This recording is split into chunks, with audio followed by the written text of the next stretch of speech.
ఖమ్మం సత్తుపల్లి మండలం జిల్లా గంగారంలో బీఆర్ఎస్ ఆత్మీయ సమ్మేళనం జరిగింది. తెలంగాణ రాకముందు 200 రూపాయలు మాత్రమే పింఛను ఉండేదని, ఇప్పుడు 2000 పింఛను ఇస్తున్న ఏకైక ప్రభుత్వం తెలంగాణ అని ఎమ్మెల్యే సండ్ర వెంకటవీరయ్య తెలిపారు. ఏ రాష్ట్రంలో లేని విధంగా 24 గంటల కరెంటును కేసీఆర్ సర్కార్ ఇస్తుందన్నారు. జరిగిన అభివృద్ధిని వదిలేసి ఏదో 1-2 పనులు కాలేదని చర్చలు పెట్టడం ఎంతవరకు సమంజసమని ఎమ్మెల్యే సండ్ర వెంకటవీరయ్య అన్నారు. వేసి టెండర్లు దక్కించుకుంటాడు ఆ నాయకుడు. అంటే ఆ నాయకుడికి రెండు పార్శ్యాలు ఉన్నాయి.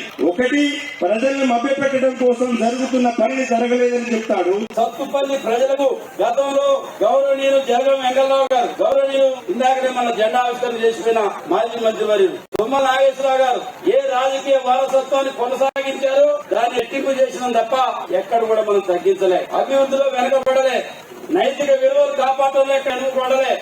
ఈ సత్తుపల్లి నియోజకవర్గాన్ని అన్ని రంగాల్లో మనం అభివృద్ధి చేసినాం. వాళ్ళు ఏ పార్టీకి పోతారో తెలియకుండా, ఏ రాజకీయం చేస్తారో అవగాహన లేకుండా చాలా మంది ఈ ప్రభుత్వాన్ని విమర్శిస్తున్నారు. ఇప్పుడే వాళ్ళు తిప్పికొట్టారు.